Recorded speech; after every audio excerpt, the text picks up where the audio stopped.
After submitting my college applications, I was pumped to track down Dylan. Just outside the pool hall, I caught someone inside shouting, "You didn't apply to college? What about Mia?" Dylan coolly pocketed a ball and shrugged. "She can roll solo. I was just joking around. I never intended to go to college." "How could you play her like that? You're so cold," I snapped. Dylan gave a slight grin and replied, "She nags me every day. It's super annoying." Outside, it felt like a dagger had stabbed my heart, the pain numbing me. I sank to the ground, bawling for almost 30 minutes before my emotions gradually mellowed. From initial heartbreak and sadness to later anger and resistance, my feelings had swung wildly. Now I was surprisingly calm. All those intense emotions that had flooded in were gone, leaving a serene, quiet calm. Wiping my tears and taking deep breaths, I walked into the pool hall. Dylan had just nailed an impressive shot, and everyone was clapping for him. Spotting me, he set his cue down and motioned me over. "What are you doing out here in this heat? Don't you hate the sun?" I looked into his eyes and said seriously, "I just submitted my application." For a split second, I thought I saw some guilt in his eyes, but maybe I was wrong. Dylan cleared his throat. "Yeah, I submitted mine too." I stared at him, frozen, and said, "You promised me if we both got into the same college, then—" "Mia, I'm sorry. There's something I forgot to tell you." Dylan turned away, his eyes darting aside. "My mom doesn't want me to study medicine. She pushed me to apply for college instead. But you said your dream was to be a doctor?" I asked softly. He frowned, clearly irritated. "You know how my mom is. She says being a doctor is too tough, too thankless, and forced me to apply for finance instead." I kept my head down. So this was his excuse to ditch me. "Dylan, do you really think anyone would buy that? Sure, your mom's controlling, but when has she ever forced you to do something? Every time you two argued, hasn't she always compromised?" I kept these thoughts to myself. I looked up at him calmly and asked, "So we can't go to college together after all?" "I'm sorry, Mia." Dylan lowered his head, trying to calm me down. "Don't be mad. I'll take you out for dinner tonight. Besides, we're not cutting ties. We can still call and video chat." I didn't say anything. I just turned and walked away.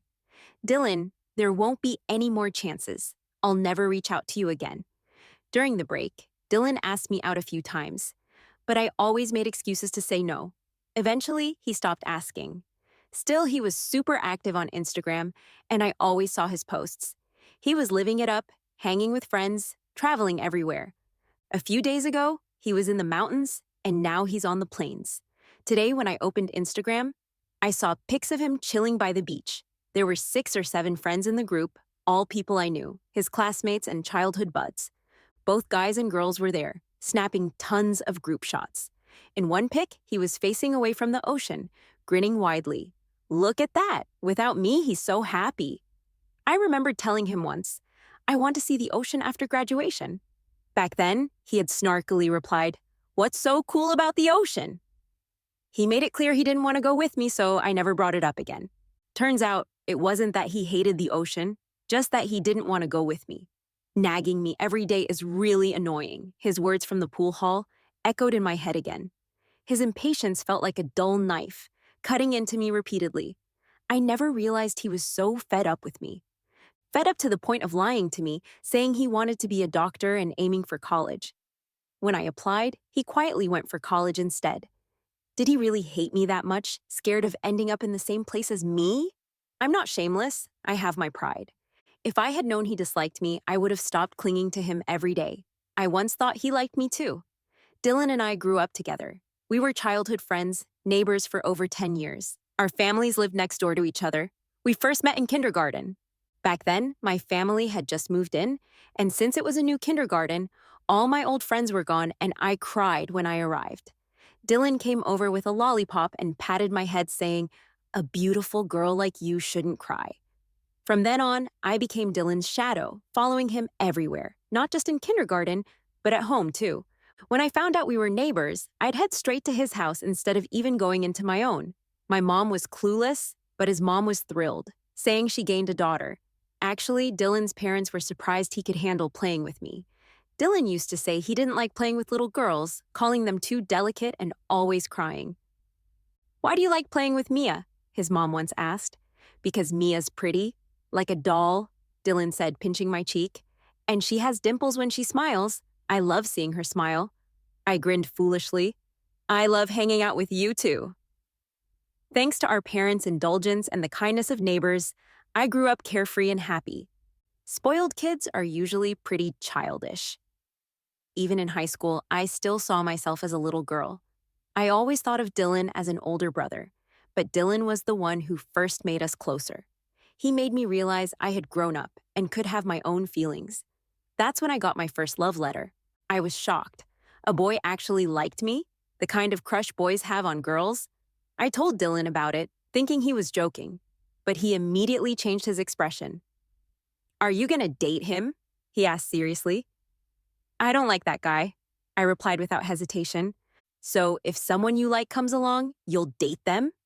He nervously grabbed my arm. I don't know, Mia. I won't let you like anyone else. Dylan stared at me, every word clear. His eyes burned with intense emotions. In that moment, it hit me. Was he into me? Inspired by romantic dramas, my mind played out sweet scenarios, replacing the main characters with us. What if Dylan and I had a sweet romance like in those dramas, then got married? Not too bad, right? My face warmed up, the heat spreading to my neck. Anyway, you gotta promise me to no dating anyone during high school, Dylan said seriously, like giving an order. Lost in the fantasy, I nodded eagerly. Since then, I became super clingy with Dylan. I stopped rushing home after school to watch my favorite anime. Instead, I hung by the basketball court, waiting for Dylan to finish his game before going home with him. He'd hit up an internet cafe to play games, and I'd sit nearby, doing my homework while waiting. Back then, I didn't know how to hide my feelings. Everyone could tell I liked Dylan. Our interactions slowly changed. At first, he treated me like a little sister, always looking out for me. But gradually, I started taking care of him instead. He was always in a rush during breakfast, so I began making 2 servings every morning, watching him eat with me on the way to school. When the weather was about to change, I'd text him the day before, reminding him to dress warmly.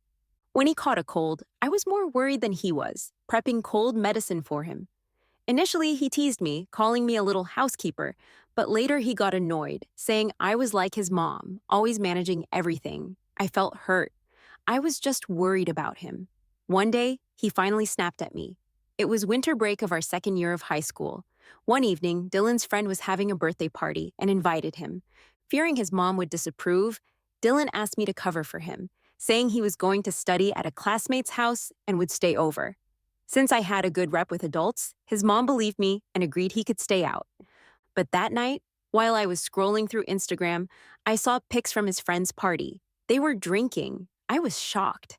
Dylan had never drunk before, and he was still a student. How could he be drinking? More importantly, he hadn't fully recovered from his cold and still had a mild fever. Drinking would mess with his recovery. There were tons of empty bottles on the table. How much had they had? I started to panic. I tried calling Dylan, but he didn't answer. I paced my room, feeling uneasy. Half an hour later, I couldn't take it anymore, so I went to his house and told his mom. That night, his mom went to the party and brought Dylan back. She also scolded his friend, saying he led Dylan astray. Dylan was mortified. After 3 days of grounding, when he finally came out, he called me and asked to meet. Outside my house, he yelled at me for the first time. Never interfere in my business again. Who do you think you are? Why do you think you have the right to control my life? I hate people like you who go behind my back and cause trouble. I'd never seen Dylan so angry. When I got home, I cried for a long time. I thought, I'll never care about Dylan again. Throughout winter break, I didn't reach out to him. When senior year started, my birthday was coming up. Dylan bought me a crystal ball, which I loved. He knelt down, looked me in the eye, and in a pitiful tone said, Mia, I'm sorry. Don't be mad, okay? I felt so weak and immediately forgave him. From then on, Dylan and I had occasional fights. But every time after he said a few kind words, I would calm down. In the second semester of our senior year, I asked Dylan which college he was aiming for.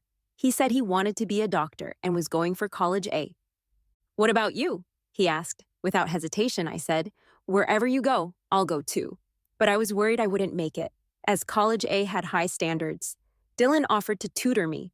This was another reason I was so hooked on him. Dylan was really smart. Even though I worked harder than he did, my grades were always worse. He seemed laid back, yet his scores were consistently great, and teachers loved him. With Dylan's tutoring and supervision, my grades finally improved. If I get into the same college as you, will you grant me one wish? I asked him, hopeful. Can I say no? He smiled mischievously. No, if you refuse, I'll lose all motivation to study. All right, I'll promise you. He sighed, looking helpless. We both knew what that wish was. Yes, I planned to confess to him once I got into College A. When the results came out, just as I expected, I was in. But after applying, I realized Dylan had been planning this all along. He wanted to ditch me. When college started, other students were excited to step onto campus, but I walked in with a gloomy face, feeling utterly depressed. I felt betrayed by the boy I once liked so much and sank into deep self-doubt. Am I really that unlikable? Did he go through all this trouble just to ditch me once we got to college? Dylan had always done better than me in school. It was hard enough to get into the same college as him. At one point, I gave up hope. Back then, all I wanted was to be in the same city as him after college. I didn't mind the hassle. I could visit him when I had no classes. Dylan obviously knew what I was thinking, but didn't want that. He deceived me just to ensure we wouldn't be in the same city. College A and College B were 1,000 miles apart. He got his wish. I spent the first semester like a zombie. I would zone out during class and space out during breaks, never taking my studies seriously. Compared to other medical students who were focused and diligent, I felt like an outsider. I had never been interested in studying medicine or thought about becoming a doctor. The only reason I applied was because I was so in love with Dylan. Back then, I imagined walking hand in hand with him on campus, living a carefree, shameless love life, never considering that college was for serious study.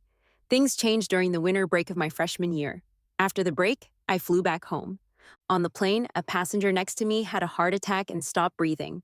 It was the first time I saw something like that, and I was completely stunned.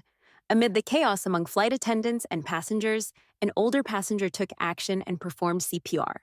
20 minutes later, the passenger started breathing normally and woke up before we landed. When he opened his eyes, many passengers were moved to tears. It was so close. One life almost slipped away right in front of us. But now, he was alive. I felt genuine excitement and relief. The words that kept echoing in my mind were from the person who saved him. I'm a doctor. Watching that doctor save a life right before me was deeply shocking. I knew doctors had the duty to save lives, but I'd never seen it firsthand. Now I realized how admirable it was to save a life. I saw how fascinating it was to perform such miracles. Without thinking, I told myself, I want to be like him. For the first time, I felt a longing for a profession. I want to be a doctor too. I spent the entire holiday locked in my room, cramming all the lessons I had missed. I didn't go out, didn't contact Dylan, and didn't see him once. I didn't even know if he went home during the break. For the next few years of college, I gave it my all, struggling through every class. Being a medical student is really tough. I felt more exhausted than in my senior year of high school. Every day, I got up before dawn to study and only returned to my dorm after the stars came out. My schedule was packed with classes, and I never had enough time. I barely had the chance to go shopping or have fun. But the effort paid off. Each semester, I earned a scholarship, and my professors started remembering my name. Being busy really is the best cure for any kind of sentimentality. I thought less and less about Dylan, only occasionally hearing about him from old classmates. He started dating when he first got to college, and I heard it was with a beautiful girl from the foreign language department. They only lasted a little over 3 months before breaking up. In the following years, he dated several other girls, but none lasted more than a semester. The first time I saw a photo of him with his girlfriend in our high school group chat, I felt nothing. I knew for sure I had completely let go of him. In my first year of grad school, I started dating. The guy was a sophomore named Ryan, a handsome recruit from the sports department. Through my professor's recommendation, I became an assistant team doctor for the university's tennis team, discovering our school even had a sports department with all these special recruits. Their daily coursework had nothing to do with medicine. Unlike the heavy academic load medical students had, they didn't have to study it at all. Their routine was just training, competing, training, competing. Having gotten used to the quiet and studious medical students, when I first visited the tennis team and saw the players training drenched in sweat, I was fascinated. The beautiful muscle lines, their agile moves, their vitality, it was all so captivating. It felt like I had opened a door to a new world, and I couldn't take my eyes off it. Ryan was the captain of the tennis team and the person I watched the most. When he played, there was this confident, almost cocky energy about him. He was super handsome. What I didn't expect was that after I treated a wound on his knee for the first time, he confessed to me. It was so direct, I didn't see it coming. I was caught off guard and in a daze, agreed without even thinking about it. Will you be my girlfriend? Okay. Later, I found out from Ryan's teammates that he had secretly been in love with me since his first year of college. It all started when I gave him a Band-Aid. That triggered a vague memory. A year ago, I had seen a guy outside the campus supermarket who accidentally cut his hand while unboxing something. Blood was pouring out from his finger. I quickly opened my bag and rummaged through it. Seeing a pink Peppa Pig Band-Aid, I hesitated for a second but still handed it over. I only remember that the guy was kinda cute. When he put on the Peppa Pig Band-Aid, his face turned bright red all the way to his ears. That was Ryan. What a twist of fate. He told me the whole team knew he had a crush on me because he would attend our elective courses just to see me. His friends encouraged him to go after me, but when he heard I was known as the study freak in our college, he didn't dare confess, afraid I'd be too focused on my studies. He was ecstatic when I became the team doctor assistant.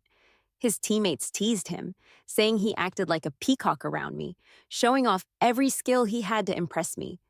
Finally, one of his friends couldn't take it anymore and told him, "If you don't confess soon, I'll step in." When Ryan heard that his friend had developed feelings for me too, he panicked. That day, while I was treating his knee, his friend deliberately said, "Mia, do you have time later? I want to." She doesn't have time. Ryan immediately interrupted him and looked up at me. Will you be my girlfriend? When I heard myself say, okay, he was so stunned he thought he misheard. It wasn't until his friend nudged him and said, what are you waiting for? Didn't you hear her say yes? That's when he snapped out of it and grinned at me like a goof. After that, Ryan kept asking me if I had secretly liked him all along. Otherwise, why would I agree to be his girlfriend so quickly? You became our team doctor because of me, didn't you? Just wanted to see me every day, right? You're just pretending to be calm, but you're secretly in love with me. Do you really base your relationships on imagination? I couldn't help but laugh. Can't you just lie to me a little? Make me happy? Actually, I fell for you at first sight. It was all part of my plan to get close to you. Huh? I knew it. He proudly lifted his chin. Damn it, you've outsmarted me. Haha, he's pretty cute. Although Ryan is younger than me, he takes care of me more when we're together. Young people have so much energy. He does an hour of physical training every morning, rain or shine. Before we got together, he used to wake up at 6:30 a.m., train, then have breakfast. After we started dating, he changed to waking up at 6 a.m. so he could finish his training just in time to have breakfast with me. Sometimes when I'm too lazy to eat, he buys breakfast and brings it downstairs for me. You really don't have to be this hardworking, waking up so early. Lack of sleep is bad for your health, I said, feeling a bit guilty. Don't worry, I'm fine, he grinned. You're my energy source. Just seeing you for a few minutes every morning keeps me going all day. Maybe it's because Ryan knows how to take care of people so well, but after being with him, I started to think that love is really wonderful. We've never fought because whenever there's a disagreement, he always lets me have my way, and he really pampers me. I found myself becoming more and more dependent on him. I used to think of myself as very independent, solving everything on my own. Now, even when I just want a cup of coffee, my first thought isn't to order takeout on my phone, but to ask Ryan to bring it to me. Sugar-coated traps really do erode the heart. He said he wanted to spoil me until I couldn't live without him. Looks like he succeeded. During winter break, Ryan took me to the airport. Are you really not letting me go back with you? He said, pretending to be hurt. You've asked me that 180 times already. I replied, exasperated. Actually, I can go without a label. I'll stay at a hotel nearby, and you can come visit me when you have time. Just promise me you won't forget me. How come I never noticed this guy was such a drama queen? I thought. Fine, I'll video call you every day. You better keep your word. Finally, after calming this clingy guy down, I waved goodbye and turned to leave. Dylan's mom invited our families over for dinner. Today, Dylan brought his girlfriend home, my mom said. His mom said it's been a while since the two families had a meal together, so it's a good chance to catch up. Well, Dylan brought his girlfriend home. This is the first time. My gossip-loving side was immediately intrigued. Is she pretty? She's supposed to be quite beautiful. Well, Dylan always has high standards, my mom laughed. When you were little, we used to joke that you and Dylan would make a couple. Do you remember? I pretended to be clueless. Really? I don't remember. In my mind, Dylan had always been like a brother. Well, fate is funny. You and Dylan grew up together, but no love blossomed. Just sibling bonds, which is fine too. But he's had a few girlfriends already. You're in grad school now? How come you don't have a boyfriend? My mom gave me a meaningful look. You're in your 20s now. It's time. I cleared my throat. Mom, you don't have a problem with age gap relationships, do you? My mom immediately perked up, her eyes sparkling as she looked at me. Do you have a boyfriend? An age gap relationship? How many years apart? Only 3 years? Not bad. Where does he go to school? By the time we arrived at Dylan's house, my mom was still grilling me about Ryan's details. My dad seemed indifferent on the surface, but he was listening intently. When we got to Dylan's house, I saw a beautiful girl sitting on the couch. She was wearing a white dress, calm and elegant. After graduating, Dylan didn't go to grad school but joined his family's business, learning management from his dad. This girl was his assistant. I heard she graduated from a prestigious school, and within a month of joining the company, she became Dylan's assistant. Not long after, they started dating. His mom mentioned that her parents were both high school teachers, so she came from a scholarly family. Compared to Dylan's last girlfriend, who had tattoos all over her arms, his mom was 100% happy with this one. Though he never brought a girlfriend home before, he had had quite a few relationships. There was one girl who worked as a bartender at a bar. I was really worried Dylan would get too involved with her. I mean, how simple can a girl working at a bar be? Fortunately, they only dated for a month before breaking up. His mom had mentioned this to mine earlier. It seems Dylan's love life had been pretty colorful these past few years. After we arrived, the older folks went to the small living room to chat, while I sat on the main living room couch, playing on my phone and watching Dylan and his girlfriend be all lovey-dovey. The two of them sitting in front of me were completely attached to each other. It was only when we first walked in that Dylan greeted me. Then he turned to teach his girlfriend how to play a game. You're so slow. Don't run around. Just stay behind me. Why did you miss that? Now you're going to attract the enemies. After hearing a few lines, I quickly figured out what game they were playing. I thought of Ryan since he had also played this game with me before. I'm not good at games. I even get lost in big houses because I can't figure out the directions. But Ryan was way gentler with me. No matter what mistake I made, even if I revealed our location and got him killed in the final circle, he would never get angry. He would just say with a smile, "It's fine. It's just a game." At dinner, the elders praised Dylan's girlfriend. My mom even asked, "When are you planning to get married?" Dylan just smiled without answering. I noticed his girlfriend's smile falter slightly at the corner of her lips. By the way, Mia, do you have a boyfriend? Dylan's mom asked, with a smile. Before I could answer, my mom jumped in. Yes, she does, and it's an age gap relationship. Dylan nearly choked on his drink, and his girlfriend quickly patted his back to help him. Age gap relationship? How many years apart? Dylan's dad asked eagerly. 3 years. He's in his second year of college, I answered. Only 3 years? That's not much of a difference. When are you bringing him over to meet us? For some reason, just thinking about Ryan's face made my lips curl up in a smile. I'll bring him over when I'm on break, I said thoughtfully. If I go back home, I'll bring him over to hang out. Dylan put down his chopsticks and turned to my parents. I'm full. He stood up and left the table. His girlfriend also hurriedly put down her chopsticks and gave us an apologetic smile. I'm full too. Then she stood up and followed Dylan. After dinner, I didn't see Dylan or his girlfriend around the living room anymore. After playing for a while, I left with my parents to go home. In the afternoon, I went out to pick up a package. When I opened the door, I was startled to see a tall figure leaning against the doorframe. What are you doing here? Are you in a relationship? He stared at me, emotions unreadable. I nodded. Dylan was silent for a long time before speaking. I'm sorry. What? I was confused. For the way I acted back when we applied to college, he explained. Oh, it's fine. That was so long ago, I almost forgot about it. I was immature back then, wanting everything my way. I felt like you were too controlling and too clingy, so I wanted to break free, just to catch my breath. That's why I lied to you and said I wanted to become a doctor. I knew that if I applied to college A, you would apply to the same school. That really upset me for a long time back then. Your behavior was hurtful. But it's been years, and I've really moved past it now. I comforted him. It's fine, Dylan. I'm not mad anymore. It was my selfishness that hurt you. I only cared about myself and didn't think about your future. You have your own dreams, your own things you want to do. I shouldn't have decided your future so carelessly. Dylan's voice was tinged with bitterness. I heard that studying medicine is tough. You have to do both your bachelor's and master's in a row, and it's so many years of hard work.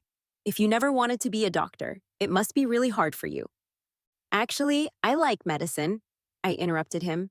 I was frustrated for a while. The subjects were so tough and confusing that I even thought about repeating a year and changing majors, but later I changed my mindset.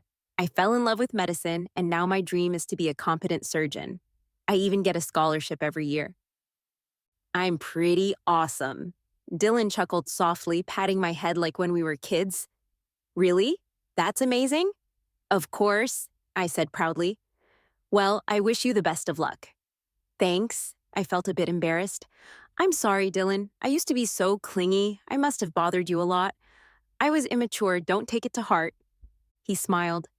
You were never a bother to me. The one who was immature back then was me. Not long after school started, one day, I was on a date with Ryan when I suddenly got a call from Dylan.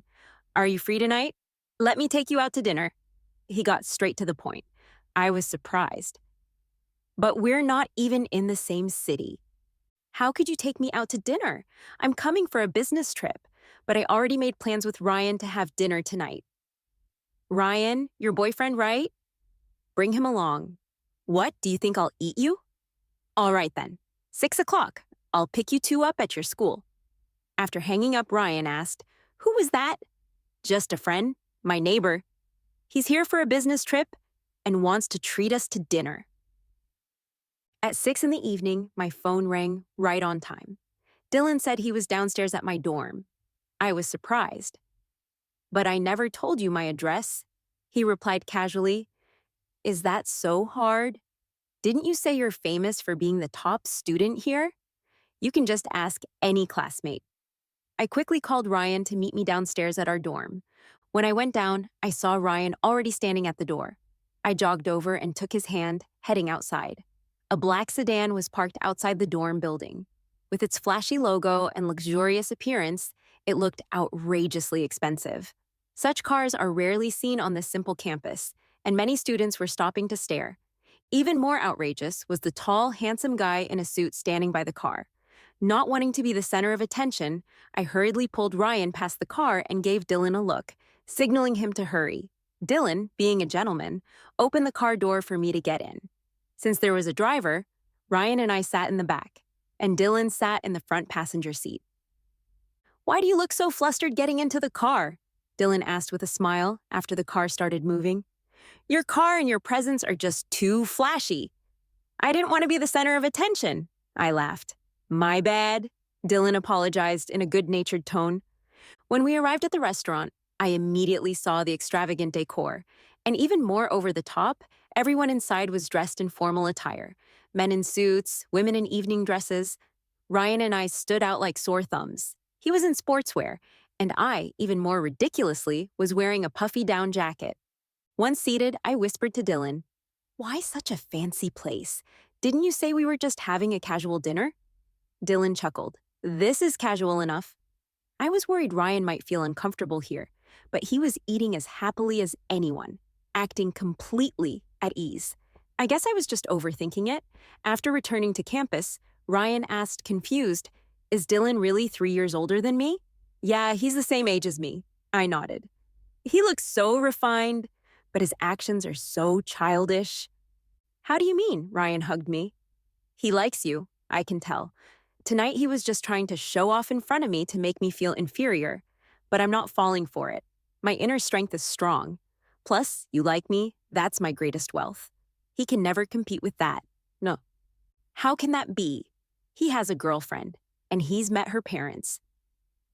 A man's intuition is never wrong. After that dinner, Dylan started coming to our city frequently for business. In the last 6 months, I had seen him more times than in the previous 4 years combined. Every time we met, he brought me gifts. I posted on Instagram with a picture from a mall where a six-pointed star bracelet was visible in the corner of the display case. 2 days later, Dylan came to see me and brought me the bracelet. It was outrageous. That was just a random photo I posted. I hadn't even noticed the bracelet in the corner. I started to realize things were going beyond my expectations.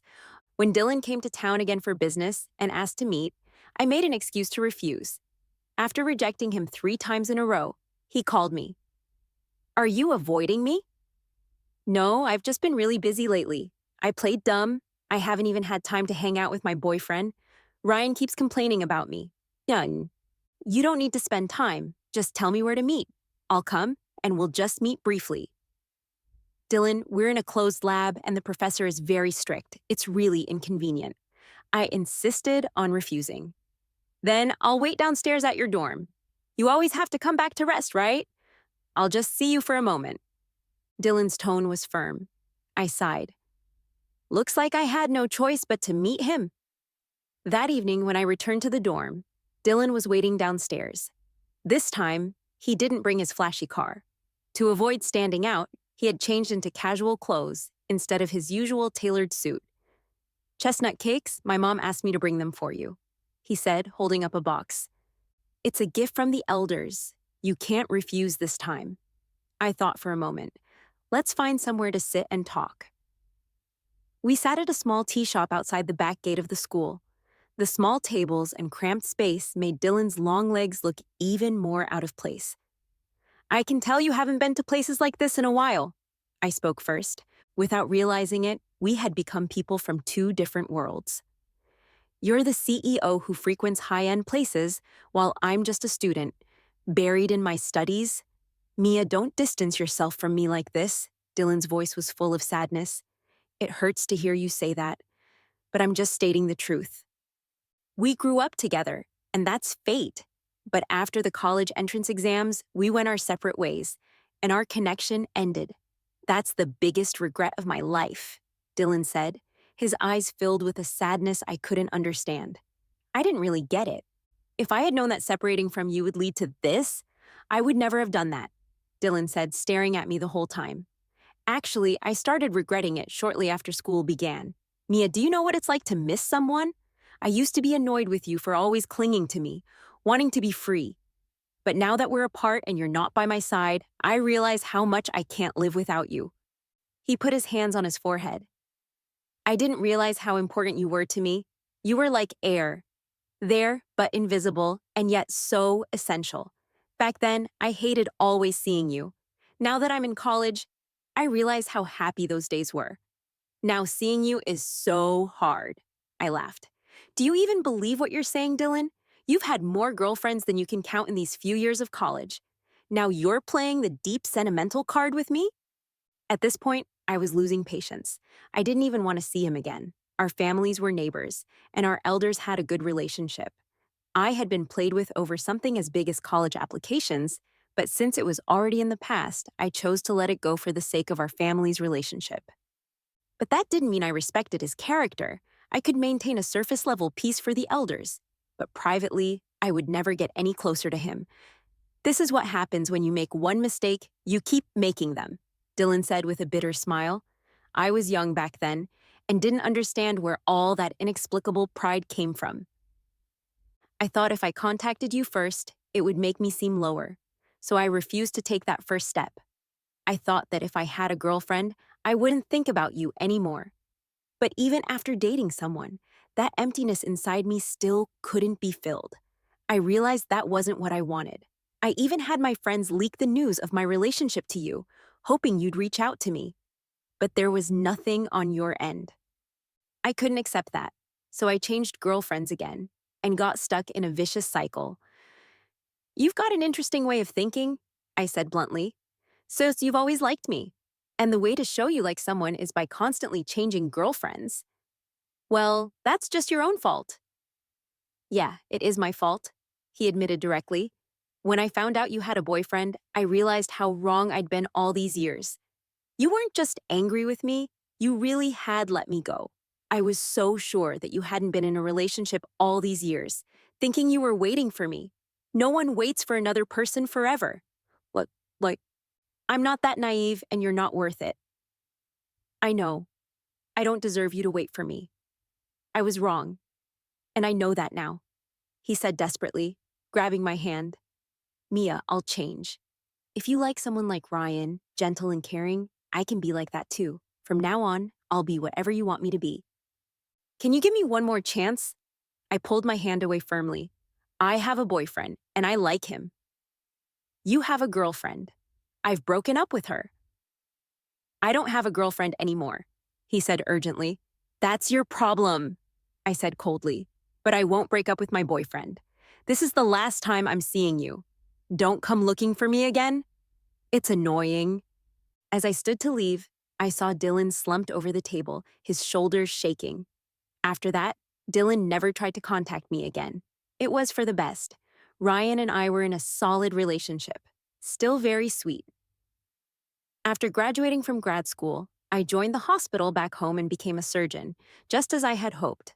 Work was busy, but my relationship with Ryan didn't cool down. He always made an effort to accommodate me. Sometimes when I had to work overtime, he would bring me nutritious meals to the hospital and sit with me while I ate during my short breaks. No matter how busy, he always found ways to meet me. Even my mom said that Ryan treated me too well and had done so much for me. You can't take him for granted, my mom would say. I was 28, and Ryan was 25 when he proposed to me. That year, he had also graduated from grad school. His family ran a chain of sporting goods stores, and he had started taking over the business. I've been wanting to propose to you for a while, but back then, I was still in school and couldn't give you a stable life. Now, I'm working, and from now on, I'll take care of earning money for the family. You just need to do what you love, Ryan told me. I smiled and nodded through tears. On our wedding day, I was in the dressing room, flipping through wedding photos on my phone, while waiting for the makeup artist to finish my look. After drinking a glass of water, I suddenly felt dizzy and blacked out. When I woke up again, I was in a villa. Standing by the large glass window, I could see the ocean outside. You're awake, a voice came from behind. I turned around and saw Dylan standing there. You're illegally detaining me, I said calmly. I don't care. I can't just stand by and watch you marry someone else. He walked closer. The thought of you spending your life with another man, having children with him, it tortures me, makes me feel like killing someone. If I have to lose you for the rest of my life, what's the point of me living? You're just not thinking straight. There's no one who can't live without another person, I said, trying to reason with him. When we first broke up in college, I felt like there was no reason to live. But I got through it, didn't I? Don't get stuck in your own head. Maybe in a couple of years, you'll meet the one you're really meant to be with. Dylan shook his head. You think I haven't tried? After you said we'd never meet again, I thought about just letting go. You didn't love me, and I couldn't force you. I tried living without you, and even went on blind dates. But it was so hard. Every day was torture. I couldn't stop thinking about you, and I couldn't sleep at night. I've accepted it. I can't live without you. I won't let you marry someone else. I've been secretly following you, watching you live with that man, and desperately making money. The only way I can get you back is by becoming strong enough to take you away.